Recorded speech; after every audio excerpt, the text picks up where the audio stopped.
Hi, everyone. I hope you're having a great Friday and had a restful fall break. Welcome to today's presentation on school crisis response and trauma-informed teaching strategies. I'm here to introduce the presentation team, Amy Lynch, who is faculty in CPH, and Crystal Austin, Jean Boyer, and Jessica Reinhart, who are faculty in the College of Education and Human Development. So all those folks are members of Temple's Trauma Workgroup, which includes an interdisciplinary group of faculty, staff, students across the university who are interested in trauma scholarship, teaching, and service. So I'm looking forward to what they share with us today. I'd also like to thank CPH's Teaching Excellence Committee, who suggested this important topic to the work group and collaborated with and supported the group in developing today's presentation. So with that, I'm going to turn off my camera and pass the microphone to Jamie Mansell to briefly introduce the Teaching Excellence Committee before we move to the presentation. Thank you, Krista.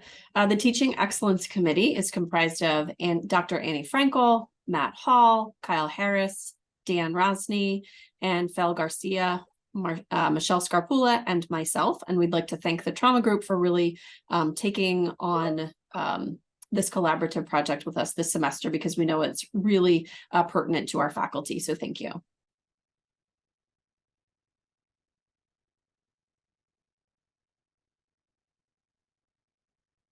Jessica, you want to go to the next slide? And we'll just also add then a super thank you to Dr. David Sarwar, who continues to graciously give our trauma work group time to bring trauma awareness to the greater community here at Temple and abroad, meaning outside of Temple. Okay, so we always want to start with a land acknowledgement. So we are using the Philadelphia Museum of Art, our neighbors right down the street. With gratitude and humility, the Philadelphia Museum of Art and Temple University, our work group, recognize Philadelphia as part of the Lenape-Hope-Kink, the ancestral homelands of the Lenape peoples. A long history of broken treaties, forced migrations, and fraudulent agreements such as the Walking Purchase of 1737 displaced many of the Lenape from this land.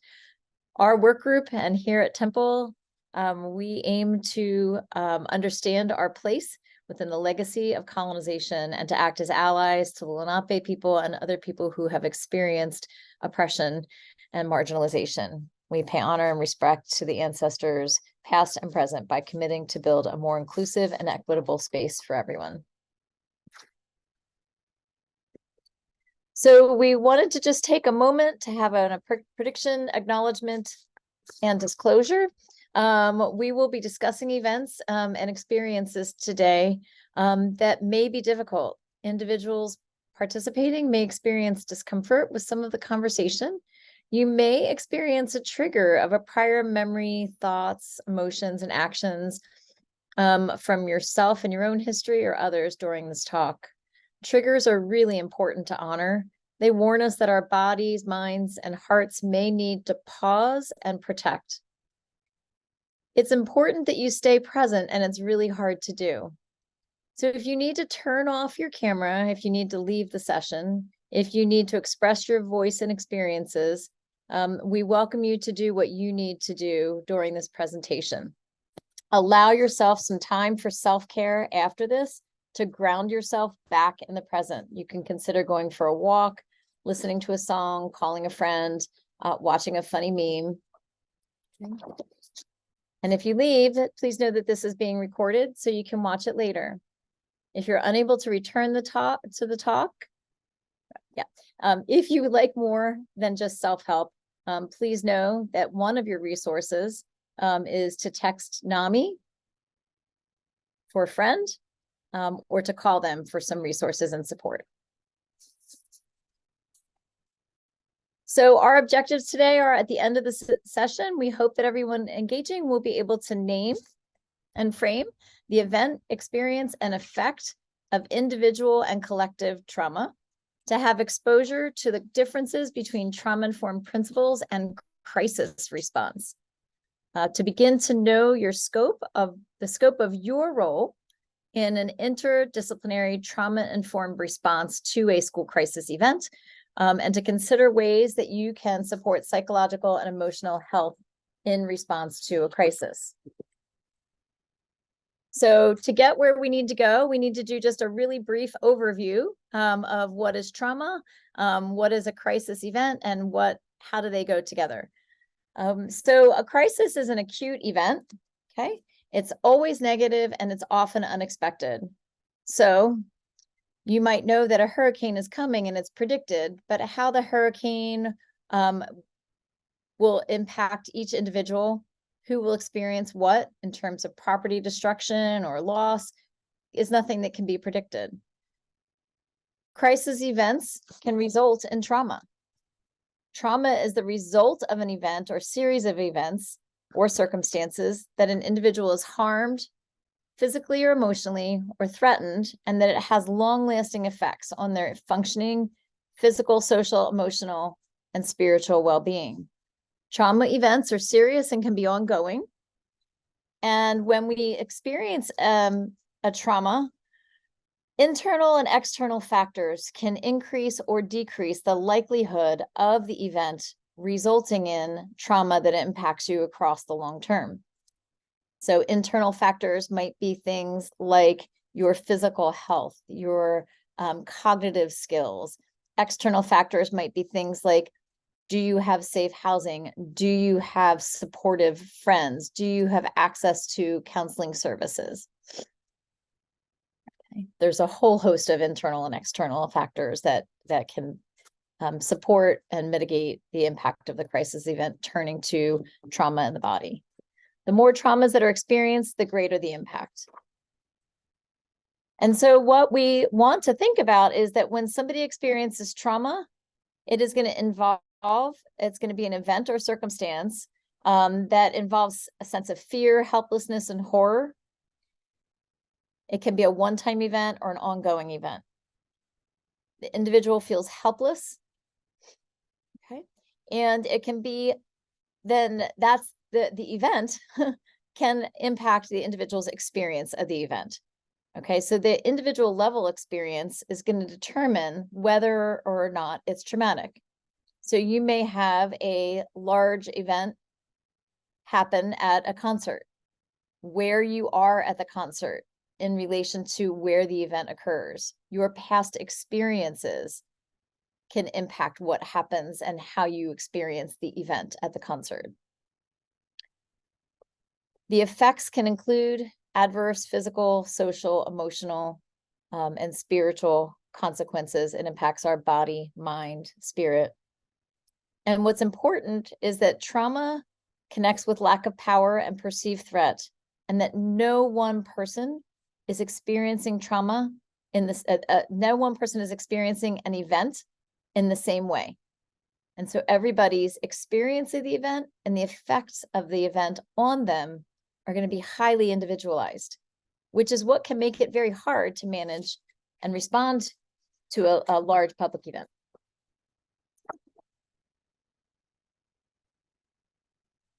Examples of personal or private events could be childhood, physical, sexual, emotional abuse, intimate partner violence, sexual assault or rape, discrimination, prejudice, oppression at an individual level, collective or larger trauma, public events, natural or man-made, person-made disasters, war, terrorism, political violence, forced displacement, community violence, historical intergenerational trauma.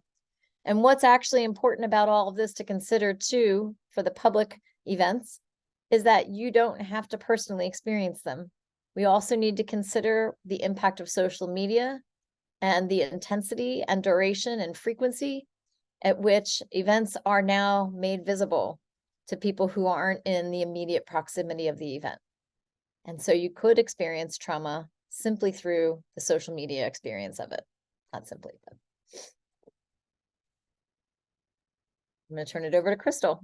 Thank you. Because we are social beings and exist in community with others, it's important for us to consider the ways in which individual experiences as well as group experiences can affect us. And so there is a growing body of attention and research on the impact of collective forms of trauma. Some examples of that may come to mind readily for many of us in this space, given current events at the local, regional, and global levels.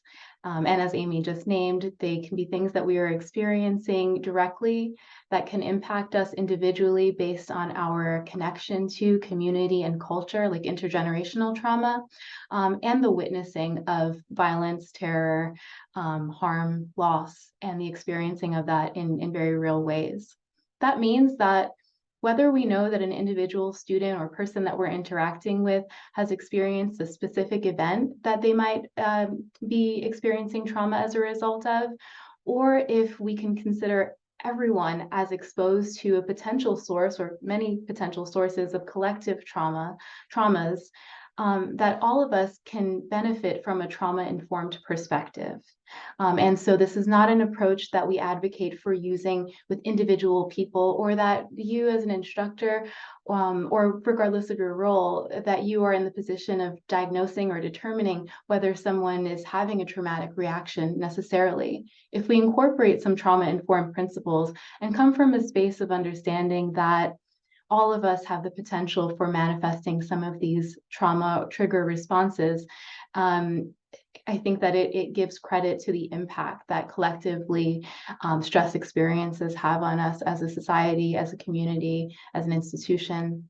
And so thinking about the cumulative stress response that is happening to all of us in different ways, perhaps.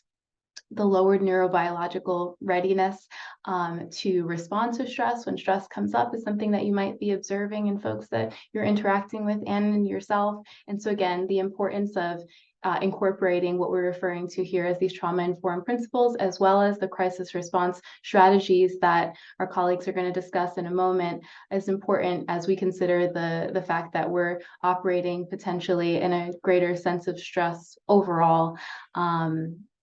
Yeah, thanks, Jess. The Substance Abuse and Mental Health Services Administration developed and published work around these trauma-informed principles, which the trauma work group that Krista introduced earlier, we do a lot of work in having conversations with folks in different spaces about how to incorporate these principles into our various roles. And so while that's not the focus of the crisis response component that we're going to talk about today, it is important to name these as foundational and as related to crisis response. So those SAMHSA principles are empowerment, voice, and choice, considering how when we're exposed to traumatic stressors, our agency and autonomy is taken away from us. It's important to consider how we can promote and support spaces that do offer some opportunity for agency and empowerment. Considering trustworthiness and transparency, collaboration and mutuality to the degree possible, involving all of the folks who are in a space in the decision-making process of what happens in that space and how we come to learning and understanding, and peer support, how we can facilitate and connect others. Because again, we know that when stresses happen in community, it's also important for us to experience a sense of community as compared to isolation. Also really foundational for us to think about safety, not just physical safety, but emotional and psychological safety as well.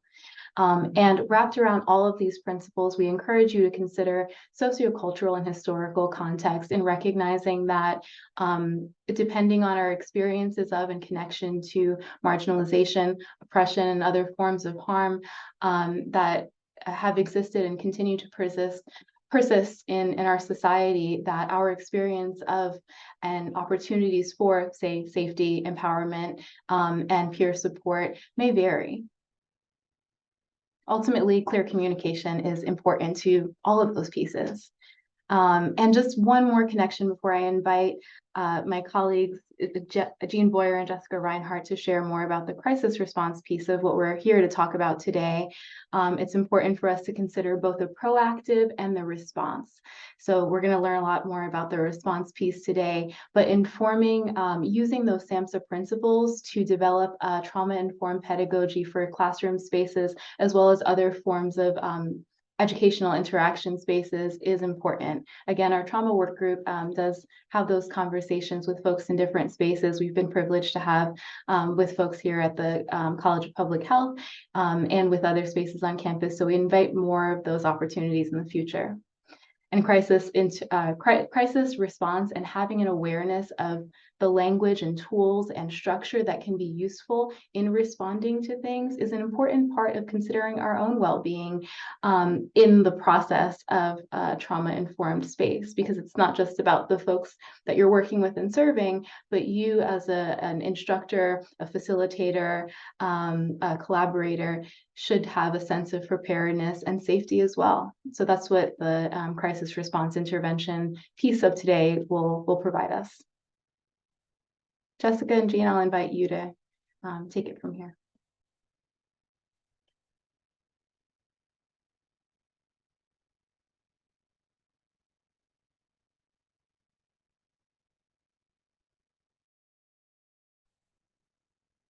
Jessica, I think you have this slide. Okay. Thank you all for your attention so far. And we had that nice overview of what trauma looks like and its intersection with intervention. And what we want to really hit home for you all is that a key component of an intervention, a crisis response, large scale, small scale, is meeting people where they are. And part of what we're going to do with that here today is have the opportunity to meet you all where you are and use information from a survey that you all completed, examples, vignettes that you provided of recent times that you had to bring on a crisis response in your classrooms and go from there. And so we're excited to have the opportunity to speak with you about what general principles of crisis response in institutes of education looks like, and talk about recent specific ones that have been in your space. So we'll begin here with discussing crisis in the classroom with that lens of trauma-informed principles. And I will pass this back over to my colleague, Jean. Hi, let me add my thanks to all of you for coming. This is the slide that Amy started us out with, and I asked to put it here again, just as a reminder. If we look in these pale triangles and see things like threat perception, crisis exposure, personal vulnerabilities, crisis reaction, those are the factors that have been shown to increase or decrease the likelihood of a crisis or trauma event turning into actual psychological trauma. So does someone in our classroom have depression or anxiety or another mental illness? How close were they to the event? Physically, were they there? Or emotionally, they know somebody that it happened to. How are they perceiving the level of threat? And how are they looking at the people around them to see how others are reacting? What kind of coping skills? We're not always going to know those factors in our students, depending on our class size, but those are some of the engines that can drive the train. And as Crystal shared with us, if things do morph into trauma, these are some areas where we can see the effects of trauma. And again, depending upon the context of our classes, these are things that we might recognize, especially if they're changes. If somebody was highly social and they're not. If somebody was pretty much on the bus, had cognitive skills, was learning, and they tires come off the truck or the bus, that's a change. If you see somebody that's agitated, a rapid knee tapping, getting up and leaving the room and coming back a lot, that kind of physical. So that's just some context background, because those are the things that we want to keep in mind when we look at triggers. What I want to share with you is how to facilitate a discussion with your students if a crisis event or a trauma event occurs. So it could be something that happened in Philadelphia. It could be something that happened right on campus.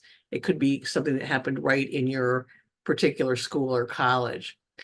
And as Amy shared with us earlier, just to refresh, once this trauma is experienced, and it can be something with a beginning, middle, and end, like a fire, or it can be continuous and ongoing, ongoing abuse is an example. We can be walking through the world, minding our own business, doing our thing, and something is going to remind us and remind that organ called our brain, hey, this happened. And it's not just a memory, it's a physical manifestation. Your brain says, oh yeah, this. Let me start releasing hormones. Let me start reorganizing how my limbic system and amygdala work, and puts you in the event again, not just remembering it, but you're there. And you've probably heard of kind of the big three, that when that happens to us, our response is to sort of flee, get the heck out of there, avoid in any possible way, physically or otherwise, fight. I'm gonna, fight that bear off that's coming to attack me, or just freeze and not know what to do. And I'm sharing this because conversations like the ones we're learning about today can be triggers for folks. All righty. So we have a slide clicker. I seem to be not Yeah. able to move the slide. And I'll jump in right here with a comment that came through the chat from our colleague Heidi Hutman around thinking about what are trigger warnings and what are content warnings. And there's a lot of different schools of thought on nomenclature when you're having conversations about difficult topics. As an example, we've used the term trigger here in an academic setting, which is a terminology that is pretty common in psychology to understand that idea of what the reminder is, and that a new type of a stressful experience can provide that trigger, that response, that reminder of past traumas. In classes, we typically recommend, if you're teaching in a space around psychology, teaching around that word, so what that word is, but many folks lean towards using things called content warnings or content notices, of saying, here's a heads up of what's going. And part of a trauma conscious approach to work is that transparency. And so transparency is a virtue that would have you give students a heads up of where things are going. And that's going to be theme consistent when we're headed. And so as we sit here chatting with you folks at the College of Public Health, you have this shared understanding, things about neurobiology, things about public health, about social determinants of health. And you have this sense of, yes, people in my classroom have experienced past trauma. There have been recent traumas, and I all of a sudden have to deal with it. And so what we're going to speak to you about today is how to use your understanding within a framework of how to respond to trauma. Much of the work that we're going to talk about right here is born out of a model from the National Association of School Psychologists called PREPARE. I want to give that naming here, and we'll offer resources to folks later to further look into that. We're going to primarily be looking at 1, 2, and 3 in this diagram here, giving you the knowledge that, yes, there are a lot of ways that we actually respond once we know what's been going on, but we as educators in the classroom have a really nice role for these top 3. So let's take a look here. We're going to start when a crisis event occurs. And this is based on the vignettes that you all provided, that we feel a responsibility, and we ethically within our professions have a responsibility to respond. And so the biggest responsibility that we as educators have is to reaffirm safety, reaffirm health and welfare for our students, and ensure those perceptions of safety.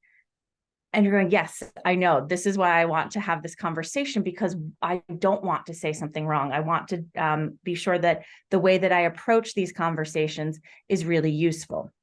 So that's what our goal is here today, is to talk about some themes of how you can have conversations in the classroom, as well as give you some guidelines, some steps that you could use as a jumping off point.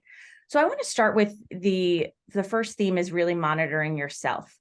Your own response to trauma is valid. Your own response may be surprising, may be unexpected. And so monitoring that is super important.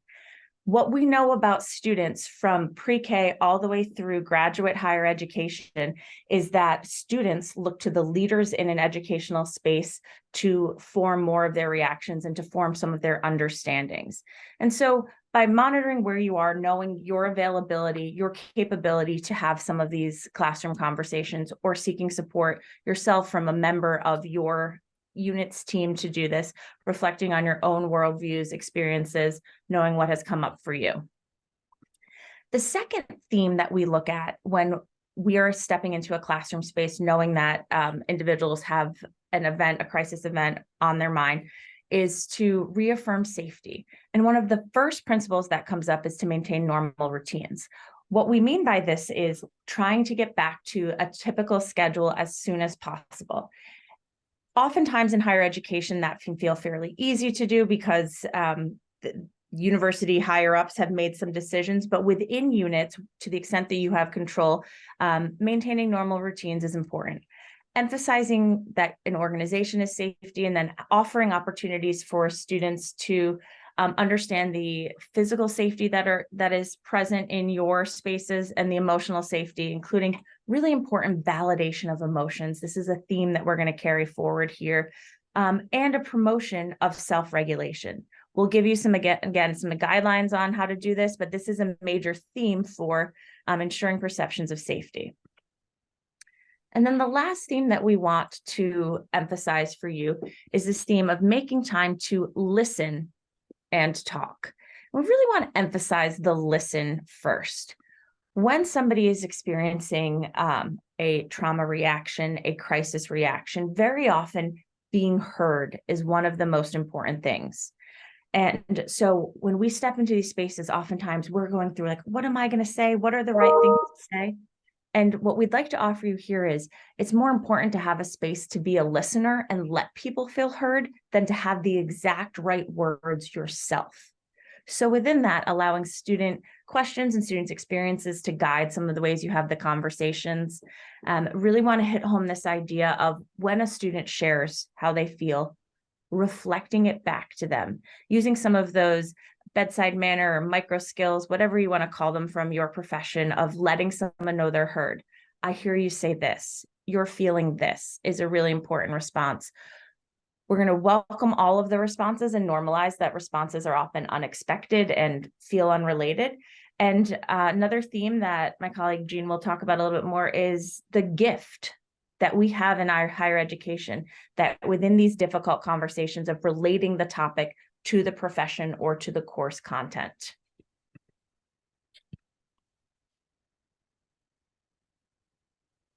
Okay, thank you. Before I walk us through the next couple of slides, I want to thank Liz for contributing to the presentation in the chat. If you haven't had a chance to look in there, she's provided some language, I think, to use for the syllabus, if I'm reading that correctly. And that's a great reminder, Liz, to go back to those principles of trauma-informed practice. When we look at, do we have a psychologically safe and physically safe environment? Are we building trust across students and with ourselves and students? How are we utilizing peers? How are we empowering students without even thinking of crisis or trauma? Those are great things to consider when we put together our syllabus and think about how we want to deliver instruction. Because if we have those pillars in place, or those themes that Jessica just described, we've got kind of a cushion, a prevention to reduce the likelihood that when a trauma event occurs, that it's going to result in severe trauma for our students. So what I have here is, you can call it a script. I've called it guidelines. Some people call it a protocol. This is also from the National Association of School Psychologists. And what you want to do, this is kind of news, weather, and sports, but when a crisis happens, I know I've found in having these discussions, it's nice to go back and quickly have something to look at. So you're going to start by saying, we're going to take a few minutes to discuss, and whatever that crisis event is going to be. And then you want to give them that information, just like Amy shared with us in the beginning, that this can be difficult to listen to, that you may have to leave the conversation. If you do leave the conversation, you need to take care of yourself. And for us as faculty, if we're having this as a class discussion and we see someone get up and leave, we don't know why. It could be that this is triggering some trauma for them. Maybe they had to go to the bathroom. We don't know. But I think we have to remember to follow up with that student as soon as possible after we have this discussion. Check in and make sure that they're okay. So we're going to take a few minutes to talk about And then here's the reason we're talking about it. This happened and we gotta acknowledge that it happened. It happened in our city, it happened in our campus, it happened in our building. And to be clear, again, I'm gonna go back to Amy's introduction around the impact of social media. Not only does it happen rapidly, it often happens incorrectly, especially at the beginning of crises. So you want to tell students that part of our goal is to clarify. We want to offer them support simply by having this meeting and doing that listening, which I think is just one of the most powerful things of, just witnessing, letting someone tell their story or have their response. But in addition to us as faculty offering support, we want to empower them to support each other and themselves. So that's what we want to tell them. We're going to have this meeting. Here's the 3 reasons why. And you know what, you guys, people can have all kinds of different events or different feelings about what happened. You might have a neutral feeling. You might have a very powerful, angry feeling. You might be feeling shock. There's all kinds of feelings. What kind of questions or comments do you have about what happened? That's where you kind of elicit back. And Jessica did a good job of, as students are sharing their comments, to reinforce it. We go back to our role. We're instructors. A lot of us in this group and in this audience are either medically trained or trained mental health professionals, but that's not our job. Our job here at Temple is to be college professors. So we want to be really clear about our role and our function. So we don't have to therapize anybody. We can reflect back what they said. And a listen by nodding and making eye contact is powerful. It's really powerful.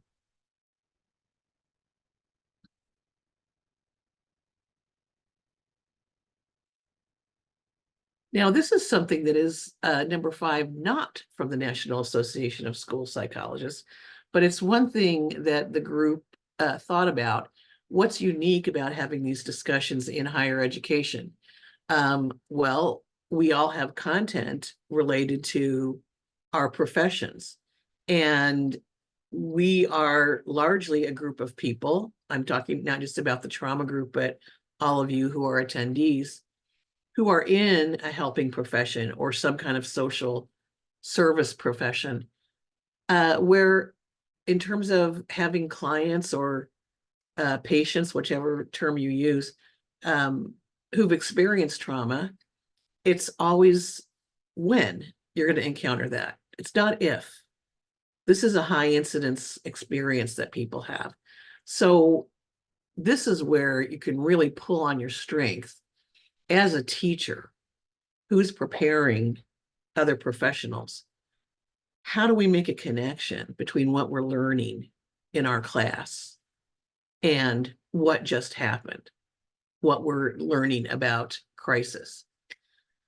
And then finally, what we want to do is make sure that the students are empowered to take care of themselves. So you might have to teach them some coping strategies, or you can just remind them, or you can elicit them. But just to sort of prime the pump, you know what is the bestest and the most is deep breathing, if you do it the right way. If they have pets, there's nothing like a pet. I think even a goldfish to hang out with a little bit, bring that blood pressure down, calm you down. Talking to somebody else, sharing your story, listening to their story. So there's quite a few of those kind of coping mechanisms. And again, you can elicit from them, what do you do? We want to remind them that in addition to self-care, and this is kind of coming back again to those principles of peer-to-peer care. What do you do if you see somebody who thinks they're not, who you think might not be handling this crisis in the most healthy way? Do you see somebody who's medicating? Do you see somebody who's blowing off glass? As And there's lots of things that you can do. You can start by talking to the person and find out where they are. You can help them with the referral, hey, I'll walk you over to Tuttleman, that kind of thing. The website that's on here is called Headspace. That's a website that was designed specifically for college students to deal with stress and anxiety, some of the outcomes that could happen depending upon your proximity to a crisis or trauma event. Unfortunately, it costs a little bit of money. However, you get a pretty nice long free trial. So if the crisis is n equals 1, it's one thing we have to deal with. They can go on there and it's easy to navigate tabs. What do I need help with? Do I need help with sleeping, with eating, with reaching out to somebody? Other universities have purchased this for their student body population. Boston University is one example. But they can use that for the free part to get started. And I think it's time. There we go. All right, y'all. So we are going to move forward and give everybody an opportunity here to practice with this script. So if you'll allow me to push a few slides forward, I'm just going to name one final aspect, which is that you have a role in evaluating psychological trauma. Not that anybody needs to retroactively go get a degree in psychology, but that your ongoing observation of students and your referrals to crisis supports are invaluable. And in fact, it is the ongoing informal evaluation. You know when a change has happened in your students. You know when something is off, that gut feeling. These are things that you want to share with the crisis leaders at your unit, making care team referrals and whatnot after something has happened, just to get the observations of students who have changed or other students who have told you that they're seeing a change in students on the map. But let us get to the good part here, which is having an opportunity to practice. We know that anxiety is maintained by avoidance. And so this is our opportunity to jump in and not avoid having difficult conversations. We're going to actually practice these. So we're going to head into 4 breakout rooms. Even number breakout rooms are going to use vignette number 2. Odd number breakout rooms are going to use vignette number 1. What we're going to do in these breakout rooms is have the opportunity to take turns as a collective, practicing how we might introduce some of the discussion points that were named in this presentations, and also think about how you might connect the traumatic circumstance in the vignette with the content in your course, thinking about that opportunity we have to help students see how knowing your own trauma response is going to make you a stronger nurse, or knowing your own typical stress response is going to make you a stronger occupational therapist and whatnot. So I'm going to ask our hosts to break us out into these 4 breakout rooms. I guess. So we're coming back right at once. So for those who are able to stay and discuss, if the room can stay open with whoever is possibly a host that doesn't have to teach. I know there's a number of us who do need to step off right away to go teach. But I want to thank everyone for coming and your attention and time to this event and the sensitive topic, and especially thanks to the interprofessional nature of the trauma work group is the only way we're able to do this today. So great thanks to Jean Boyer and Jessica Reinhardt for being willing to share and bring their expertise in school crisis response to us to really get started. We know that this was a really dipping our toes in the water event to just be getting started thinking about trauma informed pedagogy and how that we can nest response to school crisis when we have good trauma informed classrooms. But what do we do first is meeting people where they're at and learning about school crisis response for crisis events. So thank you all for coming. Have a wonderful weekend. I'm going to leave it up to the host that can stay, and I've got to go teach class. So take care, everyone. And thanks again to the Dean's Office for supporting this and the tech for hosting